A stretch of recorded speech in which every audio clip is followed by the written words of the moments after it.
கர்த்தாவே இருக்கிறவராகவே இருக்கு எங்களை ஆட்சி செய்து கொண்டிருக்கிறவரே, எத்தனை இரக்கம், எத்தனை கிருபை எங்கள் மேல்.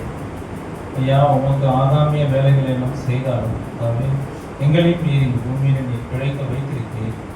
அப்பா, நாங்கள் புதுசும் அப்பா துருவும் நாங்கள் ஒன்றும் இல்லாமல் இருந்தாலும் அப்பா எங்கள் மேல் நீர் இரக்கம் பாராட்டுகிறீர். மகா பெரியவராய் இருக்கிற நீர் எங்களை நோக்கி பாருங்கள்.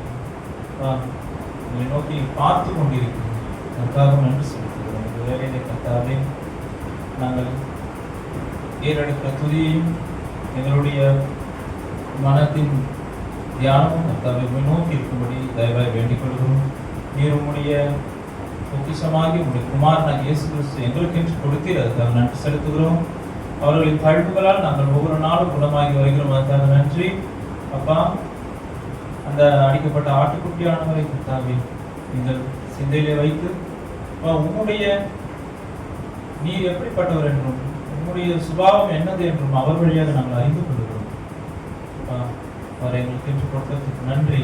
அவருடைய வார்த்தைகளை நாங்கள் தியானிக்க இருக்கிறோம். அவர் உம்மிடத்திலிருந்து பெற்றுக்கொண்டதை எங்களுக்கு கொடுத்தவராக இருக்கிறார். அதுபோல அவருடைய வார்த்தைகளை கர்த்தாவே உம்மிடத்திலிருந்து வந்தவைகள் அவைகளை நாங்கள் இங்கே பேசும்பொழுது உங்களுடைய ஜீவ ஆவியானவர் தாமே இந்த இடத்தில் உலாவி வந்து அனைவருடைய மனதில் பதிய வைக்கும்படியாக வேண்டிக் கொள்கிறோம். கொடுத்த நாளுக்கு நன்றி, கொடுத்த நேரத்துக்கு. இன்றைய தலைப்பு பரிசேயரும் மறைநூல் அறிஞரும். என்னது மறைநூல்? பரிசேயர்னா உங்களுக்கு தெரியும். பரிசேயர் பைபிள் போட்டிருக்காங்க பரிசேயர் அப்படின்னு. பரிசேயம் அப்படின்றது வந்து பரூஷ் அப்படின்ற எபிரேயம். ஆனா அது வந்து பரிசேயர் அப்படின்ற அராமிய சொல்ல இருந்து வந்தது. உங்களுக்கு தெரியும், இயேசு எந்த மொழி பேசினாரு? அவரோட காலத்துல அவர் எந்த மொழி பேசினாரு? எபிரேயம் இல்ல. அவர் பேசுறது வந்து மக்கள் மொழி. அவர் பேசுற மொழி என்ன மொழி? மக்கள் நம்மள மாதிரி பேசினார். சென்னை மொழி, சென்னை டைலாக்.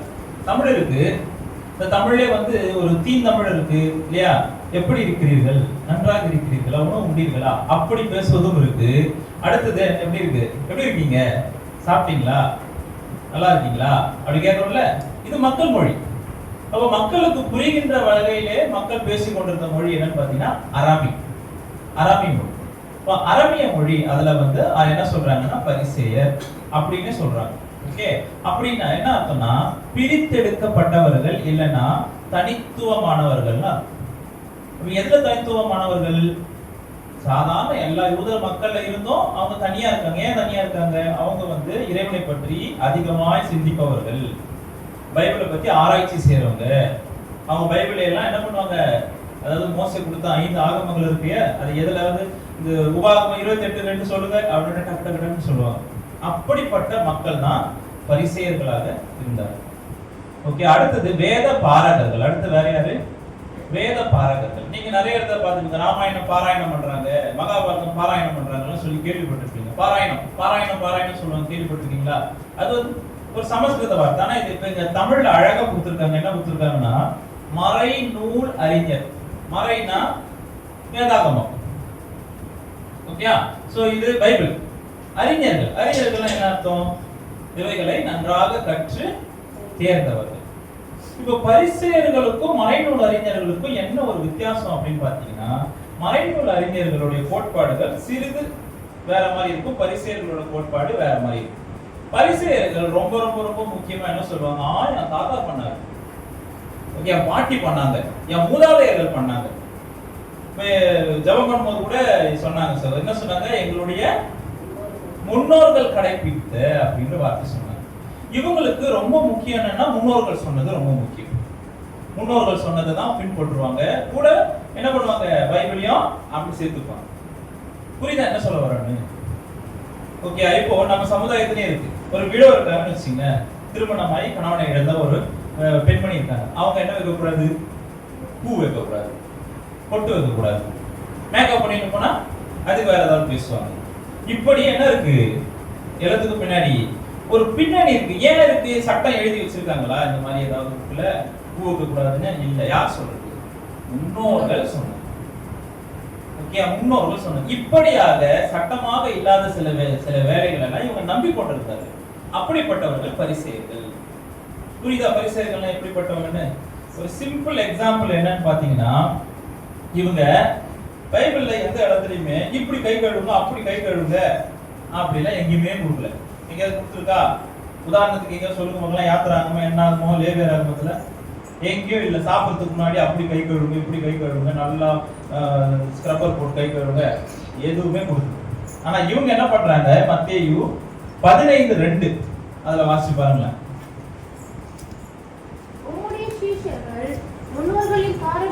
முன்னோர்களின் பாரம்பரியத்தின்படி அடுத்து பைபிளின் பாரம்பரியப்படியோ இல்ல வேதாகமத்தின் பாரம்பரியத்தின்படியோ அவங்க சொல்லல. அவங்க என்ன சொல்றாங்க? முன்னோர்களின் பாரம்பரியத்தின்படி. ஓகே, முன்னோர்களின் பாரம்பரியத்தின்படி. இப்போ கொஞ்ச நாளைக்கு முன்னாடியா நான் வந்து ஒரு ஷார்ட்ஸ் ஒன்று பார்த்தேன். அது என்ன ஷார்ட்ஸ் அப்படின்னு பாத்தீங்கன்னா, ஒரு அம்மா வந்து ஒரு மீனை எடுத்து தலையும் வாழையும் வெட்டி தூக்கி போட்டுறாங்க. ஏன் அந்த தலையும் வாழையும் வெட்டி தூக்கி போட்டுறீங்க அந்த மீன்ல அப்படின்னு கேட்கறாங்க. அது எனக்கு தெரியாது, என்னோட அம்மா பண்ணுவாங்க, அதனால நான் பண்றேன் அப்படின்னு சின்ன பொண்ணுகிட்ட சொல்றேன். உடனே அந்த சின்ன பொண்ணு போய் பாட்டி ஏன் வந்து மீனுடைய தலையும் வாழையும் வெட்டி தூக்கி போட்டுறீங்க? அது கூட நல்ல பெரிய பீஸா இருக்குது, தலை கூட நல்லா டேஸ்டா தான் இருக்கும், நான் கேள்விப்பட்டிருக்கேன், ஏன் தூக்கி போட்டுறீங்க?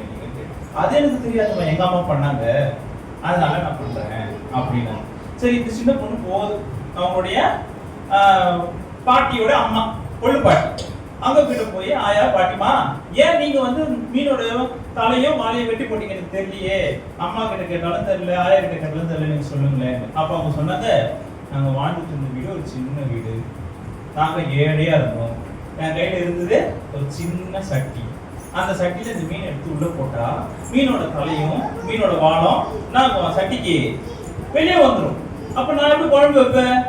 வைக்க முடியாதுல்ல, அதனால வாழையும் தலையும் வெட்டி தனியா வச்சுட்டு இந்த நடுக்கண்டத்தை மட்டும் சமைப்பேன் அப்படின்னு சொன்னாங்க. ஓ, இதுதான் இதுக்கு அர்த்தமா? இது தெரியாம என்ன பண்ணிட்டு இருக்காங்க அவங்க? பெரிய பாத்திரம் வாங்கினா கூட வாழை தலையை வெட்டி தூக்கி போட்டுருக்காங்க. இப்படியாக காரணம் என்னன்னே தெரியாம முன்னோர்கள் கடைபிடிக்குது, முன்னோர்கள் சொன்னது அப்படின்னு காரணம் தெரியாம ஃபாலோ பண்ணிட்டு நிறைய விஷயத்துக்குள்ள ஊறி போனவர்களாக யார் இருந்தாங்க? பரிசேயர்கள் இருந்தாங்க. அதனாலதான் வந்து வேதாகமத்தின் விதிகளை மீறி சொல்லல, அவங்க நம்ம முன்னோர்களின் பாரம்பரியத்தை மீறினீர்கள். அடுத்த வாசிங்க. கை கழுவாமல் போஜனம் பண்ணுகிறார்களே. யாராவது மண்ணு கையோட சாப்பிடுவாங்களா? சாப்பாடுல மண்ணோட சாப்பிட்டோம்னா கை என்ன ஆயிடும்? சாப்பாடுல என்ன இருக்கும்? மண் இருக்கும், நரநரன்னு இருக்கும். அது அவங்க எப்படியாவது கை கழுவி இருப்பாங்க, சும்மா நடு கை இதுவரையும் கழுவி இருப்பாங்க, இல்ல தொடச்சிருப்பாங்க கைய. அப்படியெல்லாம் பண்ணாம யாரும் சாப்பிட மாட்டாங்க, நார்மலா தெரியும். ஆனா அவங்களுடைய பாரம்பரியத்தின்படி கை வந்து முழங்கை வரையும் கழுவணும். ஓகே, இது வரைக்கும் கழுவணும். அப்போ அவங்க போய் கை கழுவுறதுக்குன்னு ஒரு விதிமுறைகள் இருக்கு. போன வாரம் கூட நம்ம பார்த்தோம்னு நினைக்கிறேன். அவங்க என்ன பண்ணுவாங்க? குளிக்காம கூட சாப்பிட மாட்டாங்க. கடைக்கு போயிட்டு வியாபாரத்துக்கு போயிட்டு வந்தாங்கன்னா வீட்டுக்கு வந்துட்டு எவ்வளவு பசி இருந்தாலும் குளிச்சுட்டு தான் சாப்பிடுவாங்க. அவங்களுடைய பாரம்பரியம். அதே போல ஒரு பொருளை அடிக்கடி கை கழுவாங்க, அடிக்கடி கை கழுவாங்க. ஏன்னா தீட்டான பொருள் ஏதாவது பட்டு இருந்தா, ஏன்னா வேதாகமத்துல என்ன சொல்லுதுன்னா, ஒரு பள்ளி வந்து பட்ட கொம்பு கூட தொடக்கூடாது. ஓகே, நீங்க பின்னாடி அப்படி இந்த யாத்திராகமம் என்ன ஆகும் விபாகத்துல பாத்தீங்கன்னா இருக்கு, பள்ளி வந்து அடிச்சு சாவடிச்சிட்டாங்க, இல்ல பாம்பு அடிச்சு சாவடிச்சா அந்த கொம்பு இருக்குல்ல, அந்த கொம்பை தொட்டவன் தீட்டுப்பட்டவனா இருப்பான் அப்படின்வாங்க. அந்த மாதிரி நம்ம தெரியாம ஏதாவது ஒரு கொம்பையோ ஏதாவது ஒரு கட்டையோ தொட்டோம்னா அதுக்காக அவங்க என்ன பண்ணுவாங்கன்னா அடிக்கடி கை கழுவாங்க. நமக்கே தெரியாம நம்ம பாவம் பண்ணக்கூடாது, தீட்டுள்ள அன்னைக்கு போய் குடிக்கணும், அது வந்து சொல்லியிருக்கு, அதற்காக அவங்க செய்யறாங்க. ஓகே, அப்பதான் இயேசு சொல்லுவார் என்னெல்லாம் நடந்துச்சு. ஓகே, அப்ப பாரம்பரியத்தை மிகவும் பற்றுதலாக உறுதியாக பற்றி கொண்டிருப்பவர்கள் பரிசேயர்கள். அப்ப மறைநூல் அறிஞர்கள் யாருன்னு கேட்டீங்கன்னா வேத பாரகர்கள். வேதத்தை பாராயணம் பண்ணுவாங்க. இப்போ வந்து பாராயணம்னா உங்களுக்கே தெரியும், ஈஸியா எப்படி மக்களுக்கு போய் சொல்வது அப்படின்னு பாத்தீங்கன்னா பாட்டு, இல்லைன்னா என்ன பண்ணுவாங்க, நமக்கு பாராயணம்னா பாட்டு, இல்லைன்னா வந்து நான் பேசுறதுல இந்த மாதிரி பேசுவாங்க. கொஞ்சம் போர் அடிக்காம இருக்கணும்னா நடுவுல பாட்டு சங்கீதம் எல்லாம் போட்டு பாட்டு போடுவாங்க. இப்போ நடுவில் ஒரு சங்கீதம் இருக்குன்னு வச்சுங்களேன், ரைட், துன்மார்க்கருடைய ஆலோசனையில் நடவாமல். இப்போ படிக்கிறோம், அந்த காலத்துல என்ன பண்ணுவாங்க, துன்மார்க்கருடைய ஆலோசனையில் நடவாமலும் சொல்லுவாங்களா, கேட்டுட்டீங்களா? அப்ப என்ன இருக்கும், மேல ராகம் எல்லாம் வரும்போது இவங்களுக்கு ஈஸியா இருக்கும். இதை போல இவங்க பாடல்களை பாடியும் இந்த பாராயணங்கள் பண்ணியும் ஊரு ஃபுல்லா என்ன பண்ணுவாங்க, வேதத்தை பரப்புறவங்களா இருந்தாங்க. இதுதான் இவங்களோட இன்ட்ரோடக்ஷன். இப்போ மத்தேயு 23 பாத்தீங்கன்னா பரிசேயரையும் மறைநூல் அறிஞர்களும் என்ன ஆனாங்க? பாத்தீங்கன்னா அவங்க ஒரு மாய வலைக்குள்ள சென்று விட்டார்கள். என்ன மாய வலைன்னா அவங்களுக்கு கிடைக்கிற கௌரவம், அவங்களுக்கு கிடைக்கக்கூடிய உயர்ந்த நிலை ஸ்தானங்கள். ஏன்னா ஒருத்தர் ஒரு பாஸ்டர் வர்றாருன்னா நீங்க அவர் எப்படி நடத்துவீங்க? கௌரவமா நடத்துவீங்க இல்லையா? அப்போ அந்த மாதிரி கௌரவமா நடத்தி நடத்தி நடத்தி அவங்களுக்கு மற்றவங்க கௌரவம் கொடுக்கறதுக்கு போய் அவங்களே கௌரவத்தை வாங்கி கொள்ளுகிறவர்களாக மாறிவிட்டார். பாஸ்டர் வர என்ன பார்த்து ஒரு வணக்கம் சொல்ல மாட்டேன்ற அப்படியே தலையை துலுக்கி பார்க்கறது இல்லையா? இப்படிப்பட்ட ஒரு மக்களாக மாறிவிட்ட நிலையில தான் இயேசு இவர்களை கண்டிக்கிறார். இயேசு இவர்களுக்கு வார்த்தைகளை சொல்லி இப்படி இருக்கிறதுக்காகவா உங்களை அவரு பிரித்தெடுத்தாரு. இது பைபிள்ல எந்த இடத்துலயும் பரிசேயர்கள் ஒருத்தர் பிரிச்சோம் அப்படிலாம் இல்ல. மக்கள் அவங்களுக்குள்ளே பிரிச்சிங்க. கர்த்தர் பிரித்தது எத்தனை பேர்? மொத்தம் 13 பேர் தான். யார் யாரு? 12 பேர் யாக்கோபினுடைய புத்திரர்கள். ரூபன், செபுலோன், நிறைய ஒரு 12 பேர் வருவாங்கல்ல, அவங்க 12 பேரும் அவன் ஆரோனுடைய குமாரனர்கள்ல என்ன ஆசாரியராக பிரிச்சார். ஆசாரியர்கள் தான் சொல்ல போனா யாரு? பாஸ்டர்மாருங்க. ஆசாரியர்களோட நிலைமை என்னன்னு சொல்லட்டுமா? ஒரே நிமிஷம் சொல்றாங்க. ஆசாரியர்கள் உபாகமம் 24 அவங்க யாரு கூட வச்சிருக்காரு பாருங்க கடவுள். அவ்வளவு பெரிய கோயிலுக்குள்ள யாருமே போக மாட்டாங்க, ஆசாரியர்கள் தான் போவாங்க. அவர் கடவுள் பக்கத்துல போறவங்க யாரு? ஆசாரியர்கள். அவங்க நிலைமை பாருங்க. உபாகமம் 24:19 நீ உன் பயிரை அறுக்கையில் உன் வயலிலே ஒரு அரிக்கட்டை மறதியாய் வைத்து வந்தாயானால் அதை எடுத்து வரும்படி திரும்பி போக வேண்டாம். உன் தேவனாகிய கர்த்தர் உன் கை பிரயாசத்தை எல்லாம் உன்னை ஆசீர்வதிக்கும்படி அதை பரதேசிக்கும் திக்கற்ற பிள்ளைக்கும் விதவைக்கும் விட்டு விடுவாயாக. பாத்தீங்களா? இது யாரு? 3 பேர் சொல்லிட்டாரா? இதுக்கப்புறமா அதே 14:29 14ஆம் அதிகாரம் 29வது வசனத்தை அப்படியே கொஞ்சம் வாசிச்சு பாருங்க. ஒரே ஒரு நிமிஷம். லேவியருக்கு உன்னோட பங்கும் சுதந்திரமும் இல்லாதபடியினால் கிடையாது. என்ன கிடையாது? உன் கூட பங்கு யாருக்கு கிடையாது? நம்மள மாதிரி லேவியர்கள் இருக்க முடியாது.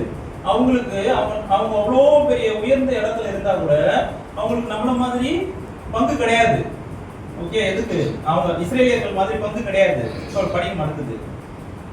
இல்லாதபடியால் அவனும் உன் வாசல்களில் இருக்கிற பரதேசியும் பரதேசியும் கோயில்ல வேலை செய்யற பாஸ்டரும் பரதேசியும் ஒண்ணுன்னு யார் சொல்றது? நான் சொல்லவா? நான் சொல்லல. யார் சொல்றது? தேவன் சொல்றாரு. அவனும் பரதேசியும் வேற யாரு? திக்கற்ற விதவைகள் கூட கொண்டு போய் வைக்கிறாரு. அவர்கள் புசித்து திருப்தி அடைவார்களாக. அப்பொழுது உன் கை செய்யும் வேலையெல்லாம் உன் தேவனாகிய கர்த்தர் உன்னை ஆசீர்வதிப்பார். அப்போ மரியாதை கொடுக்கணும் அவங்களுக்கு. ஆனா அவங்கள எந்த இடத்துல இருக்கிறத போய் எடுத்து சாப்பிட சொல்றாரு? யாருக்கு வச்சிருக்கிறத? பரதேசிகளுக்கும் திக்கற்றவர்களுக்கும் விதவைகளுக்கும் வச்சிருக்கக்கூடிய அந்த பொருள் எடுத்து அவன் சாப்பிட்டோம் அப்படின்னா அவங்க எவ்வளவு ஏழ்மையானவர்களாக இருக்கிறாங்க பாருங்க. அவங்களை எப்படி ஏழ்மையாக்கி தாழ்மைப்படுத்தி கடவுள் வச்சிருக்கிறாரு.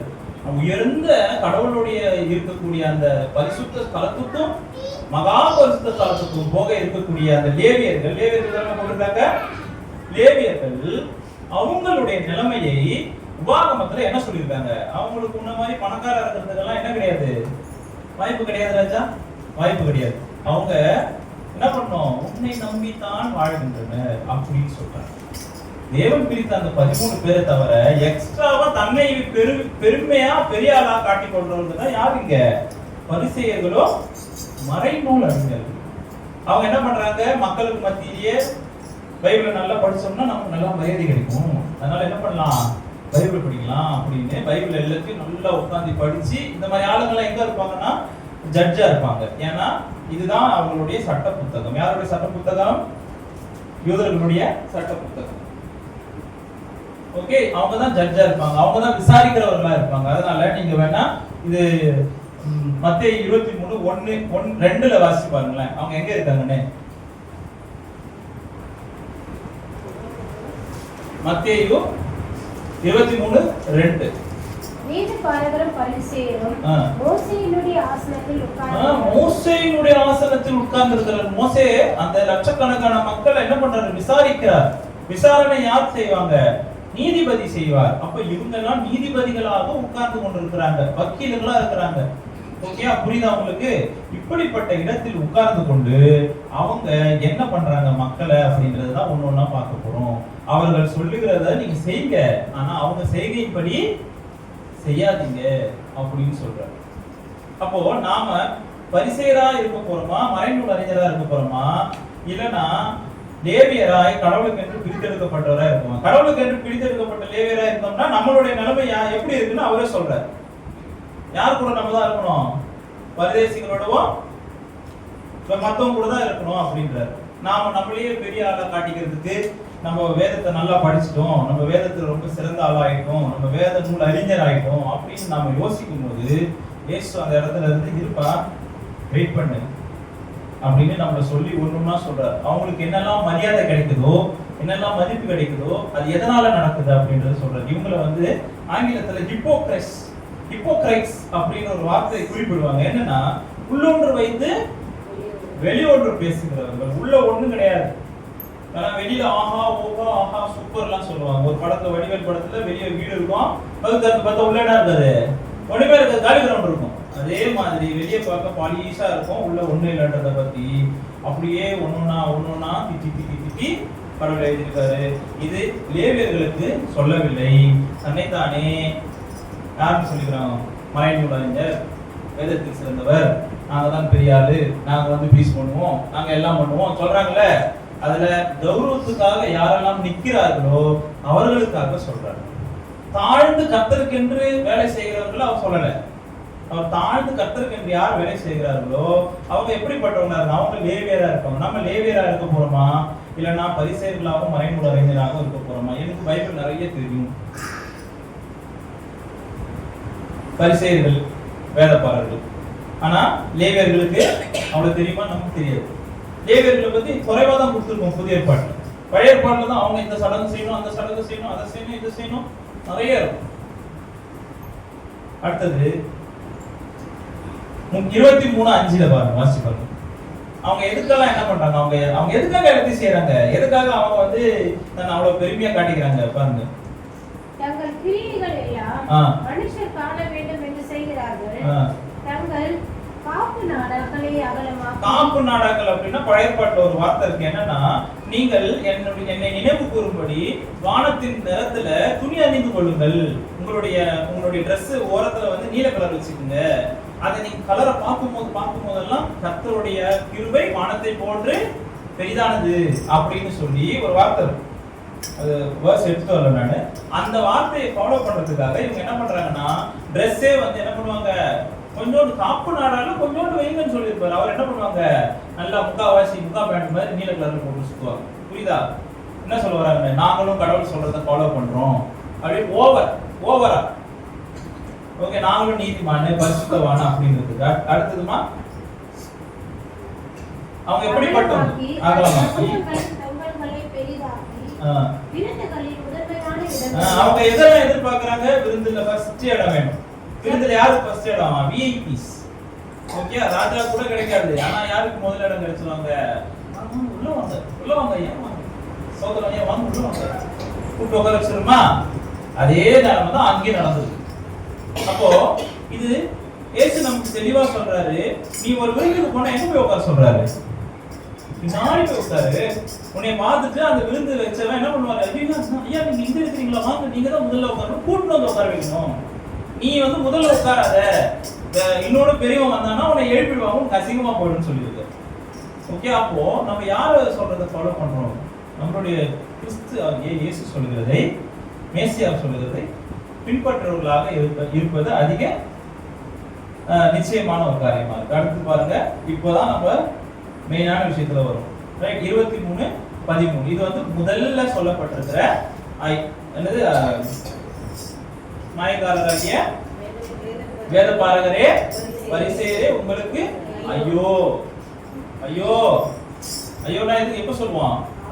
ஆபத்து. அடுத்தது யாராவது செத்து போயிட்டா என்ன சொல்லுவாங்க? ஐயோ செத்து போயிட்டானே சொல்லுவாங்க இல்லையா?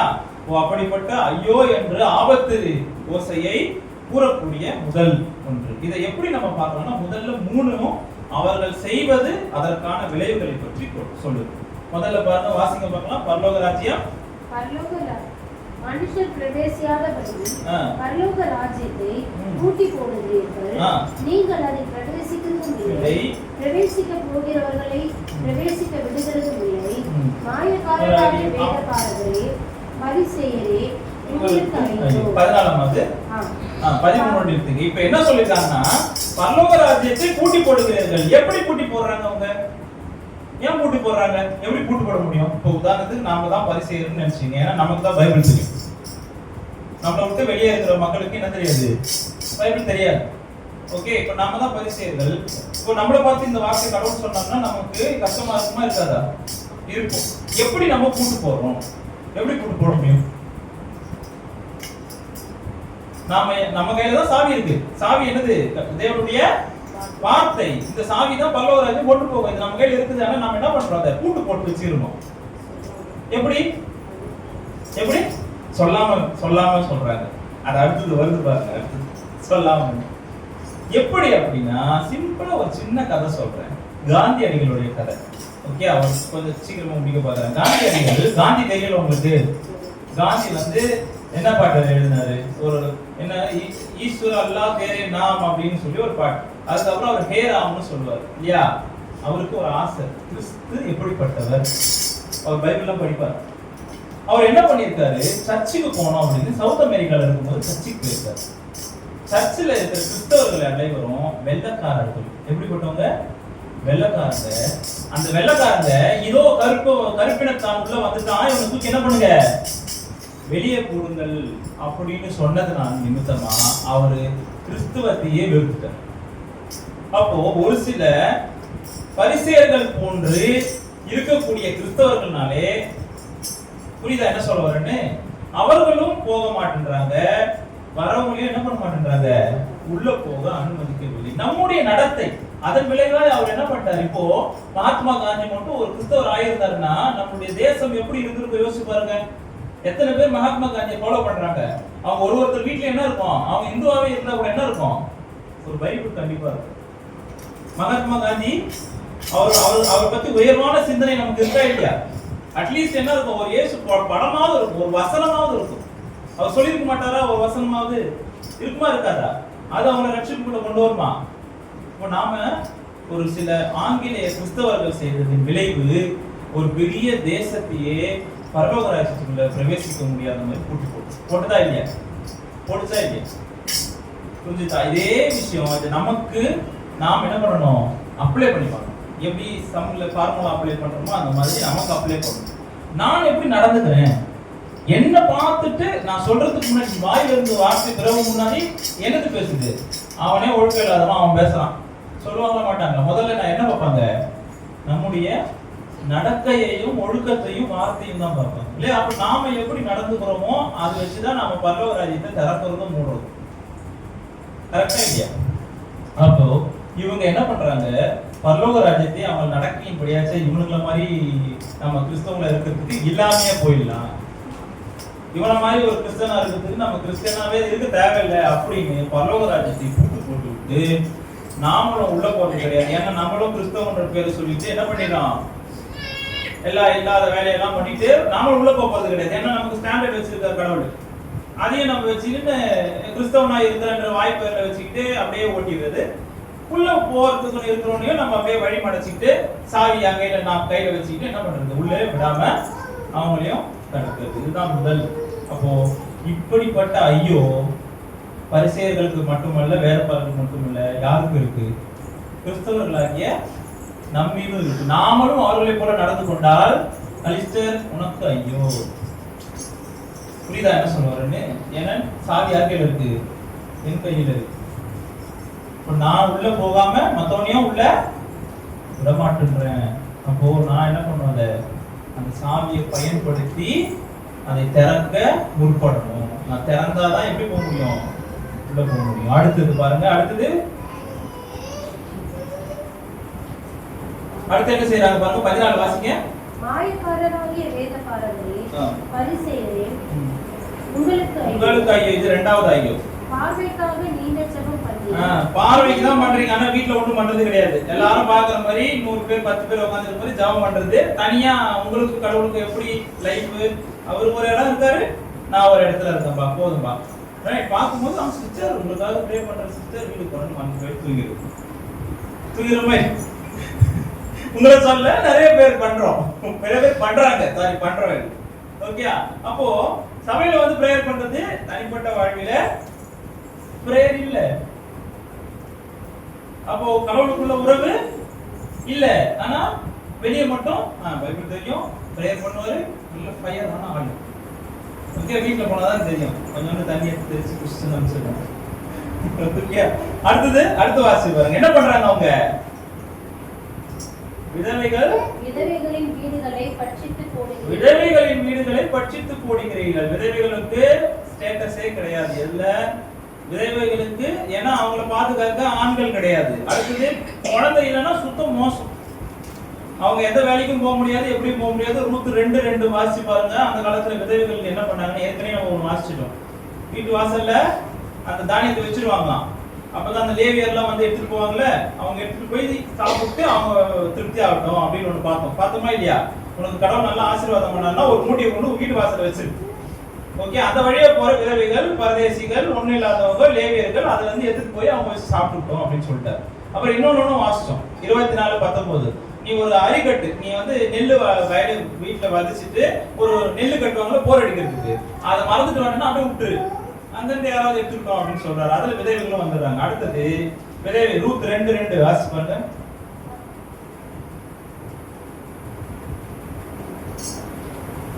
ரூத் பத்தி உங்களுக்கு தெரியும். ரூத் அவங்களுடைய மாமியாருக்கு நகோமி, அவங்களுக்கு ஹஸ்பண்ட் இறந்துட்டாரு. ரூத்துக்கும் ஹஸ்பண்ட் கிடையாது. ரூத்துக்கு இன்னொரு யாரு அவங்களுடைய ஓரவத்தி இருந்தாங்க, அவங்களுக்கும் ஹஸ்பண்ட் இல்லை. ஓகே, தன்னுடைய 2 மகன்களையும் தன்னுடைய கணவரையும் இழந்த ஒரு பெண், அவங்க தான் நகோமி. அவங்களுடைய மருமகன் தான் யாரு? ரூத். ரைட், யார் பார்த்து இது நீ நியாயாதிபதிகளுக்கு அடுத்து வரும் பாருங்க. ரூத் 2:2. மோவாபிய ஸ்திரீயான ரூத் என்பவர் நகோமியை பார்த்து, நான் வயல்வெளிக்கு போய் யாருடைய கண்களில் எனக்கு தயவு கிடைக்குமோ அவர் யாருடைய கண்களில் எனக்கு தயவு கிடைக்குமோ அப்ப நான் வயல்வெளிக்கு போய் வேலைக்கு போறேன்னு சொல்ல. அப்ப வேலைக்கு கூட சேர்க்க மாட்டாங்கன்னு அர்த்தம். அவங்கள புரியுதா உங்களுக்கு? இப்போயாவது நம்ம வேலைக்கு எல்லாம் போறாங்க நிறைய பேரு. இப்ப அந்த காலத்துல வேலை கூட கிடையாது, யாராவது தயவு தாட்சண்யம் பண்ணி ஏதோ ஒரு பொருள் கொடுத்தாதான் உண்டு அவங்களுக்கு. நான் போய் என்ன பண்ணிட்டு வராங்க? அடுத்து வாசிங்க. கண்களில் தயவு கிடைக்குமோ என்று அவர் பிறகு கதிர்களை பொறுக்கி கொண்டு வருகிறேன் என்றால், அதற்கு இவள், என் மகளே போ என்றாள். கதிர்களை பொறுக்கி கொண்டு வராங்களா? வேலைக்கு கூட போக மாட்டாங்க, வேலைக்கு சேர்க்க மாட்டாங்க அவங்கள. ஏன்னா அவங்க என்ன பண்ணுவாங்க, அவங்கள கீழே தான் பார்ப்பாங்க. அவங்கள வந்து ஒரு நல்ல ஸ்டாண்டர்ட் பொசிஷன்ல பார்க்க மாட்டாங்க. ஏன்னா பணம் கிடையாது, வருமானம் கிடையாது. அப்போ ஒரு பழைய ஏற்பாட்டுல ஒரு வார்த்தை இருக்கும், நீ அறுவடை அறுதிக்கிட்டு போகும்போது கீழே சேர்த்துற பொருளை நீ எடுக்கக்கூடாதுன்னு சொல்லியிருப்பாரு. அது திக்கற்றவர்களுக்கும் அனாதைகளுக்கும் அவங்களுக்குலாம் வந்து எடுத்து பொறுக்கி அவங்க சாப்பிட்டுக்கிட்டோம் அப்படின்ற ஒரு வார்த்தையை கர்த்தர் வந்து கட்டளையா கொடுத்திருப்பாரு. அப்படியாக இந்த அரிஞ்சுக்கிட்டே போகும்போது எதெல்லாம் செதறதோ அதெல்லாம் பின்னாடியே போய் குறிக்கிறோம். அப்ப எவ்வளவு பாவமான விஷயமா இருக்கும் பாருங்களேன், யோசிச்சு பாருங்க. அவங்க எவ்வளவு வெக்கப்பட்டு போயிருப்பாங்க. ஒரு விதவையினுடைய ஒரு என்ன சொல்றது ஸ்டேட்டஸ் அவ்வளவுதான் அந்த காலத்துல. அப்போ அப்படிப்பட்டவங்களை கூட இவங்க என்ன பண்றாங்க, வஞ்சனை செய்து வீட்டுகளை பட்சிக்கிறாங்க. ஒரு சில புத்தகத்துல என்ன போட்டிருக்கோம்னா, அவங்க வீட்டையே இவங்க கொள்ளடிச்சிடுறாங்களாம். அவங்க வெளியே திட்டிட்டு அவங்க வீட்டையே பிடிக்கிறாங்கன்னு சொல்றாங்க, நிலத்தை அபகரிக்கிறாங்க.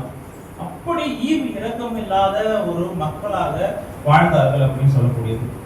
ஓகே, அடுத்தது அதன் பலன் என்ன, அவங்களுக்கு என்ன பலன் வரப்போகுதுன்னு பாருங்க. அடுத்தது அதன் பலன் அதிக ஆக்கினைக்கு நீங்கள் ஆளாவீர்கள். அதன் பலன் என்னது? அதிக ஆக்கினைகளுக்கு ஆளாவீர்கள். நாம யாரை வேணா பகிர்ந்துக்கலாம், திக்கற்றவர்கள், விதவைகள், அனாதைகளை மட்டும் என்ன பண்ண கூடாது. ஒரு கெடுதல் அவங்களுக்கு பண்ணா நேரடியா யார் வருவாங்க? கடவுள் வருவார். ஏன்? அவங்க தான் அவங்களுடைய பிள்ளைங்க. டைரக்ட் சொல்லுவாங்கல்ல, நான் அவங்களுடைய டைரக்ட் வம்சம். யார் அவங்க டைரக்ட் வம்சம்? இவங்க தான் டைரக்ட் வம்சம். கடவுள் ஒரு இடத்துல பேசுறாரு, ஒரு இடத்துல நியாயம் விசாரிக்கிறாருன்னா அப்ப அந்த இடத்துல ஏதோ ஒரு அனாதைக்கு, திக்கற்றவர்களுக்கு, ஒரு விதவைமாருக்கு என்ன நடந்திருக்கு? கொடுமை நடந்திருக்குன்னு அர்த்தம். உடனே அவர் வந்து செவிசாய்ப்பார். அவர்களை வந்து காக்கும்படி அவர் ஒருவரை தவிர அவங்களுக்கு வேற யாருமே கிடையாது. புரிஞ்சுக்குதா உங்களுக்கு? அவங்களுக்கு நீங்கள் ஒரு உதவி செய்கிறீங்க, அவங்களுக்கு ஒரு பொருளை தரீங்கன்னா அது யாருக்கு போகும்? என் பிள்ளைக்கு இவன் கொடுத்தான் அப்படின்னு கடவுள் ஞாபகம் வச்சுப்பாரு. கண்டிப்பா கடவுள் ஞாபகம் வச்சுப்பாரு. இதை பத்தி நம்ம அவ்வளவு இது வந்து திக்கற்றவர்களை பற்றியும் அவங்க கிட்ட இருந்து அவங்க என்ன பண்றாங்கன்றத பத்தி பார்த்தோம். நம்ம இதுல இருந்து நம்ம என்ன தெரிஞ்சுக்கணும்னா, கடவுள் வந்து திக்கற்றவர்களுக்கு எவ்வளவு முக்கியத்துவம் கொடுக்குறாரு, எவ்வளவு ஒரு முக்கியமா அவங்க பார்க்கறாருன்னு நம்ம தெரிஞ்சுக்கணும். அடுத்தது மூன்றாவது, ஒருவரை உங்கள் மார்க்கத்தானாக்க. வாசி பாருங்க 15. ஒருவனை உங்கள் மார்க்கத்தானாக்க வாசிங்க. மார்க்கத்தான் ஆகும்படி சமுத்திரத்தையும் பூமியையும் சுற்றி திரிகிறீர்கள். ஒரே நிமிஷம். அப்ப பாருங்க, இப்ப சகோதரி என்ன சொன்னாங்கன்னா, கடவுளை பத்தி நம்ம வேதத்தை பத்தி சொல்றது இல்ல அப்படின்னாங்க. ஆனா இவங்க என்ன பண்ணிருக்காங்க? சமுத்திரத்துக்கு போறாங்க, பூமியை சுத்துறாங்க, ஊரா திரிறாங்க. திரிஞ்சு என்ன பண்றாங்க? இவங்க எல்லாம் யாரு? பைபிளை பத்தி தெரிஞ்சவங்க தானே. அப்ப பைபிளை பத்தி சொல்லியிருப்பாங்க. சொல்லி அவங்க என்னவா மாத்துறாங்க? அவங்களுடைய மார்க்கத்தானாகவே மாத்துறாங்க. மாத்திட்டு அப்போ பார்த்து சொல்றது மட்டும் முக்கியம் கிடையாது மற்றவங்களுக்கு. நம்ம அதுபடி என்ன பண்ணோம்? வாழணும். நம்ம வாழ்ந்துட்டு சொன்னோம்னா ஓகே, சூப்பர், நல்லது. நம்ம வாழாம எனக்கும் பைபிள் தெரியும் நம்ம போய் சொன்னோம்னா கடைசியில அது எங்க போய் நிற்கும்? நம்மளை காட்டிலும் அவங்கள நம்ம மாத்தணும்ல, ஒருத்தவங்கள அவங்கள டபுள் மடங்கு என்னவா மாத்திரும்? செக் வைக்கிறார் கடவுள். நானும் போய் சொல்றேன், நான் சுவிசேஷம் சொல்லுகிறேன், நான் சுவிசேஷம் சொல்லுகிறேன் எழுதி கிளம்பி போயிட்டு நீ போய் சொல்லுவப்பா, நீ போய் அவங்களை கிறிஸ்டியனை மாத்திடுவ. கடைசியில நீ வந்து 2 சவுக்கடி வாங்கினா அவனுக்கு 4 சவுக்கடி வாங்கி தருவ அப்படின்னு சொல்றாரு இறைவன். கடவுளா தான் சொல்றாரு. வாசி பாருங்களேன் இதை. 2 மடங்கு என்ன பண்றீங்க? நரகத்தின் மகனாய் ஆக்குகிறீர்கள். அதுக்கு முதல்ல நம்ம என்ன பண்ணோம்? நான் ஒழுங்கா இருக்கணும், நான் கரெக்டா இருக்கணும். நான் கரெக்டா இருந்து அப்புறம் போய் சுவிசேஷம் நான் சொன்னேன்னா அப்ப என்ன பண்ணுவேன்? நானும் பரலோகத்துக்கு அவர் கையை பிடிச்சிட்டு கூட்டு போவேன். அப்ப எனக்கு ரிவார்டு இருக்கு, எனக்கு பதக்கம் தருவாங்க. இவர் ஒருத்தர் கூட்டு வந்திருக்காரு அப்படின்னு.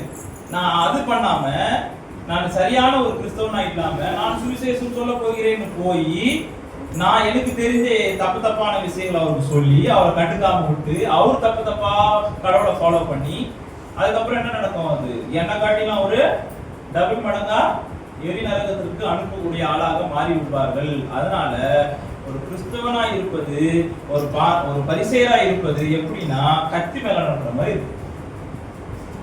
அதான் ஏற்கனவே நமக்கு தெரியும். தேவனுடைய வார்த்தை எப்படிப்பட்டது? இருபுறமும் கருப்புள்ள பட்டயம். அந்த பட்டயத்தை எடுத்து தெரியாதனமா நம்ம சுத்தி நம்ம பக்கம் போட்டுக்கணும்னு வச்சுங்க, நம்மளே அது வெட்டிக்கும் அப்படின்னு தெல்ல தெளிவா நமக்கு சொல்றாரு. நீ முதல்ல சரியா இருந்தால் அப்புறம் நீ என்ன பண்ணலாம்? உன்னுடைய மார்க்கத்தாயாக்கிறதுக்கு நீ கிளம்பி போ அப்படின்னு சொல்றாரு. அதுக்கு அடுத்தது பாருங்க, அடுத்த செட்டு, இவைகளை நீ செய்றீங்க, இவைகளை நீங்க செய்யாமல் இருக்கிறீங்க அப்படின்னு சொல்றாரு. அது 23ல பாருங்க. எது ரொம்ப முக்கியம்? காணிக்கை கொடுக்கிறது முக்கியமா, பணம் கொடுக்கிறது முக்கியமா சர்ச்சைக்கு அப்படின்றத பத்தி இவர் சொல்றாரு. என்ன சொல்றாரு? மாயக்காரராகிய வேதபாரகரே, பரிசேயரே, உங்களுக்கு ஐயோ. ஒற்றுதலாமனா என்ன?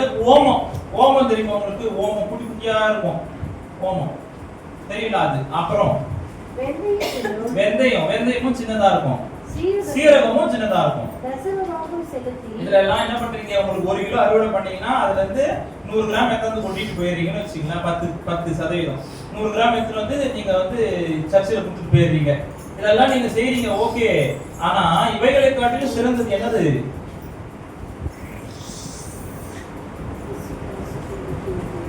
நீங்க எதை விட்டுறீங்க? நீதியையும் இரக்கத்தையும் விசுவாசத்தையும் விட்டு விடுகிறீர்கள். அப்ப ரொம்ப ரொம்ப முக்கியம் நீதி, இரக்கம், விசுவாசம். இது 3ஐயும் நாம எப்பவுமே மனசுல வச்சுக்கணும். முதல்ல நம்ம காணிக்கை கொடுக்கறதுக்கு முன்னாடி என்னுடைய இருதயத்துல நீதியோ இருக்கனா, இரக்கத்தோட நான் என்னுடைய நண்பர்களையும் என் ஃப்ரெண்ட்ஸையும் வீட்டு பக்கத்துல இருக்கவங்களும் பார்த்தனா, பார்த்துட்டு அப்புறம் நம்மளுடைய காணிக்கை போடும்போது இறைவன் அங்கீகரிக்கிறார், தேவன் அங்கீகரிக்கிறார். இல்லைன்னா கர்த்தர் என்ன பண்ண மாட்டாரு, அங்கீகரிக்க மாட்டாரு. இது நமக்கு ஏற்கனவே தெரியும். ஒரு விதவை 2 காசு போடுறாங்க. 2 காசு ஒரு துட்டுக்கு சமானம். ஒரு துட்டுனா நம்ம ஊர்ல வந்து 5 ரூபாய் 5 ரூபாய் 10 ரூபாய்க்கு சமானம்னு வச்சுக்கலாம். 5 ரூபாய்க்கு ஒரு பண்ணு அவ்வளவுதான் வாங்க முடியும் இல்லையா, அந்த காசு. சில பேர் வந்து மூட்டை மூட்டையா கொண்டு போறாங்க. ஆனா யார் இதில் சிறந்தவர் அப்படின்னு இயேசு கேட்கிறாரு. அப்போ அவர் என்ன சொல்றாரு, இவரு அவங்க எல்லாம் சொல்றாங்க. ஆனா இயேசு சொல்றாரு 2 காசு போட்டா அந்த விதவை தான் போட்டாங்க, அவங்க தான் யாரு சிறந்தவர்னு சொல்றாரு. அப்போ இதுல இருந்து நமக்கு என்ன தெரியுது அப்படின்னா, நீதி, இரக்கம், விசுவாசம், இது 3 ரொம்ப ரொம்ப ரொம்ப முக்கியம். இதை விடாமல் என்ன பண்ணணும், நம்ம தசம பாகம் கொடுத்தோம்னா அதன் பலனை அடைவோம். ஓகே, அதன் பலனை நாம அதிகமாய் அடைவோம். பலியை எல்லாம் ஓசியா 6:6 பார்த்தீங்கன்னா, பலியை எல்லாம் இறைவன் என்ன விசாரிக்கிறாரு, இரக்கத்தையே வாஞ்சையாய் நாடுகிறார். ஏசாயா 1:13 அதுலயும் பாத்தீங்கன்னா அதுலயும் நிறைய இருக்கும். நான் இதை விருப்பப்படுறேன்னா இல்ல நீங்க எனக்கு வார்த்தை கீழ்ப்படியத்தை நான் விருப்பப்படுகிறேன்னு சொல்லுவாரு. 1 சாமுவேல்ல இந்த சவுல் ஆனவர் எப்படி பாவம் பண்ணி போயிடுறாரு. சவுல் ஒண்ணும் கிடையாது, கர்த்தருக்கு பலியிடுறதுக்காக அவர் வார்த்தை மீட்டார். ஒண்ணு இல்லை, நீ போய் அந்த ஊருக்கு போய் அந்த ஊர்ல ஒரு ஜீவராசியம் இல்லாதபடி அழிச்சுட்டு வான்னு சொல்லி அவர் கட்டளை. ஆனா இவன் போய் அந்த ஊர்ல குண்டுகுண்டா இருக்குது மாடு, குண்டுகுண்டா இருக்குது ஆடு அப்படின்னு எல்லாத்தையும் கர்த்தருக்கு பலி கொடுக்குறேன்னு கொண்டு வந்துட்டார். ஆக நான் இதெல்லாம் எதிர்பார்க்கல, நீ என்னுடைய வார்த்தையை கீழ்ப்படியான்றதான் நான் என்ன பண்றேன், எதிர்பார்க்கிறேன் அப்படின்னு கர்த்தர் ஒரே ஒரு வழி உன்னை நான் ராஜால கீழே பண்றேன் அப்படின்னு சொல்லுகிறேன். ஆக இரக்கத்தையும் கர்த்தருடைய வார்த்தைக்கு கீழ்ப்படிதலும் தான் மிக மிக முக்கியம். அப்புறமா நம்ம தசம பாகமும் காணிக்கையும் கொடுக்கலாம். அதுவும் செய்ய வேண்டும், இதுவும் செய்ய வேண்டும். நீ அதை செஞ்சுட்டு இதை செஞ்சா ரொம்ப சிறப்பு அப்படின்னு சொல்றாரு. அடுத்தது 5வது பாத்தீங்கன்னா 25ல இருக்கு, வெளிப்புறத்தை சுத்தம் செய்ய. உங்களுக்கே தெரியும், வெளிப்புறத்தை சுத்தம் செஞ்சு உள்புறத்தை வந்து இவங்க என்ன பண்றாங்க, அப்படியே அழுக்கா விட்டுறாங்க. அப்படின்னா உங்களுக்கே தெரிஞ்சிருச்சு, மேல மேக்கப், உள்ள ஒண்ணுமே இல்லை. உள்ள என்ன இருக்கு, அழுகி போன எலும்புக்கூடு தான் இருக்கு. அழுகி போன எலும்புக்கூடுனா என்ன அர்த்தம், மற்றவங்களை மோசம் செய்யறது, அவனை எப்படியாவது வஞ்சனை செய்யறது, பணத்தை சேர்த்து வைக்கிறது, மற்றவங்க பொருளை கொடுங்கிறது, நம்ம குடும்பத்தை எப்படி முன்னேற்றுறது, பாவத்துல எப்படி பாவம் பண்ணி சமர்ச்சி, அந்த விதத்துல தான் இவருங்க நிறைய வார்த்தைகள் சொல்லியிருக்காரு. இப்போ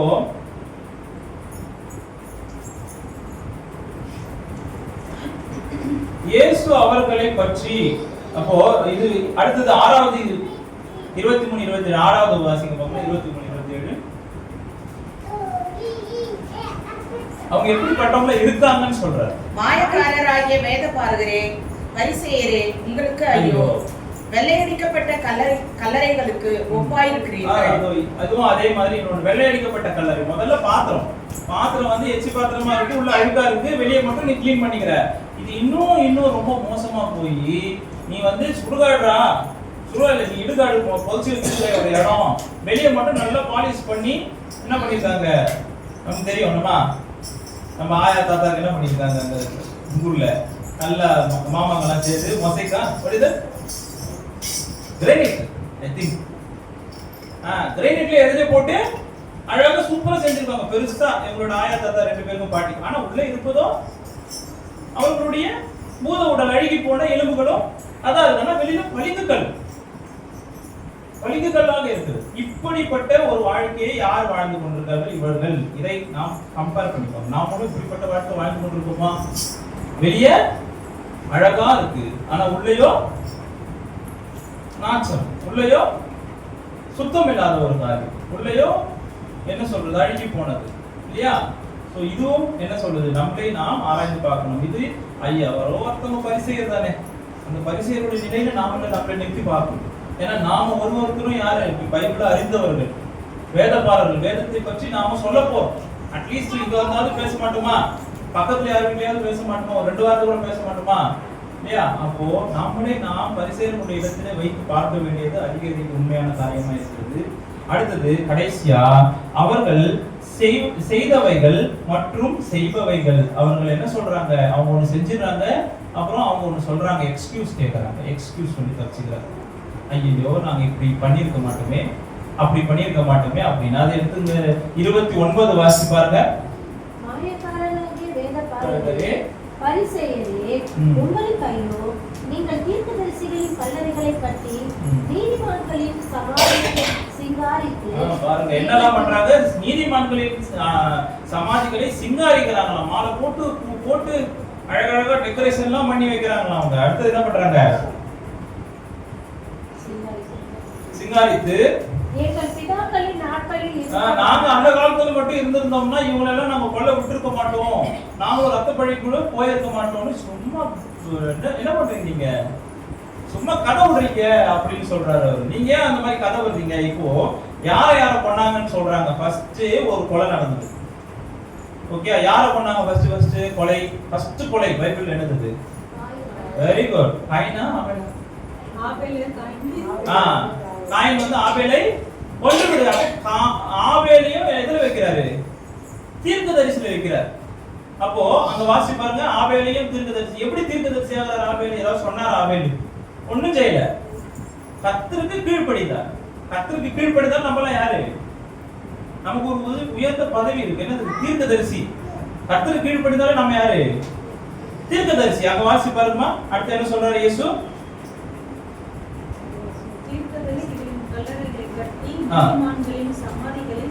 சிங்காரித்து. அதுக்கு அடுத்த வசனம், எங்கள் பிதாக்களின் நாட்களில் இருந்தோமானால் அவர்களோட நாங்கள் தீர்க்கதரிசிகளின் இரத்த பழிக்கு உடன்பட்டிருக்க மாட்டோம். அடுத்தது, ஆகையால் தீர்க்கதரிசிகளை கொலை செய்தவர்களுக்கு உத்திரராய் இருக்கிறீர்கள் அப்படி நீங்களே ஒத்துக்கிறீங்கப்பா அப்படின்னு யார் சொல்றது?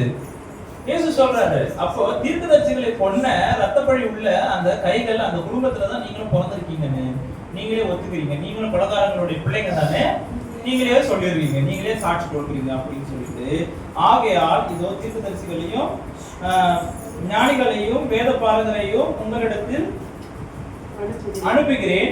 அவர்கள் சிலரை கொன்று சிலரையும் சிலுவையில் அறைவீர்கள், சிலரை உங்கள் ஆலயங்களில் வாரினால் அடித்து ஊருக்கு ஊர் துன்பப்படுத்துவீர்கள். யார சொல்றாங்க? கடவுளோட பிள்ளைகளையே கடவுளோட வார்த்தையை சொல்ல வந்தவங்கள செய்வார்கள் அப்படின்னு சொல்றாங்க. நீதிமான்கள் ஆகிய ஆபேலின் ரத்தம் முதல், பாத்தீங்களா? யாரு? நீதிமானாகிய ஆபேலின் ரத்தம் முதல் தேவாலயத்துக்கு பலிபீடத்துக்கும் நடுவே ஒருத்தர் கொல்லப்பட்டாங்க. யாருன்னா அவர் பேரு சகரியா. இந்த சகரியா யாருன்னு பாத்தீங்கன்னா நம்ம வேதத்திலேயே பைபிள்ல இருக்கக்கூடிய ஒரு தீர்க்கதரிசி. அவரையும் போட்டு சும்மா விட்டு அவரையும் கொலை பண்ணிட்டு அவர் எழுதி தீர்க்கதரிசி தூக்கி சொல்லியிருக்காங்க. அவங்களுடைய வேதத்துக்கு கொண்டு சொல்லி வச்சிருக்காங்க. பாத்தீங்களா? சகரியா பக்கம் எண் 1100.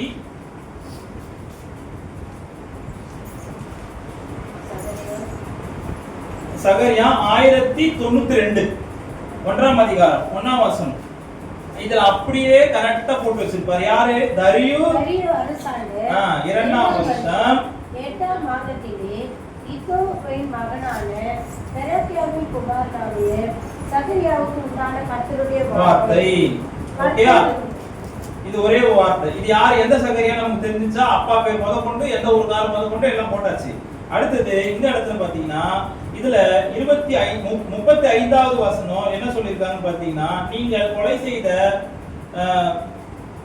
பரகியாவின் குமாரனாகிய சகரியாவின் ரத்தம் வரைக்கும் பூமியின் மேல் சிந்தப்பட்ட நீதிமான்களின் ரத்த பழிக்கெல்லாம் உங்கள் மேல் வரும்படியாக இப்படி செய்வீர்கள். அப்போ இவங்க யார கொலை பண்ணாங்க? சகரியா. எந்த சகரியா?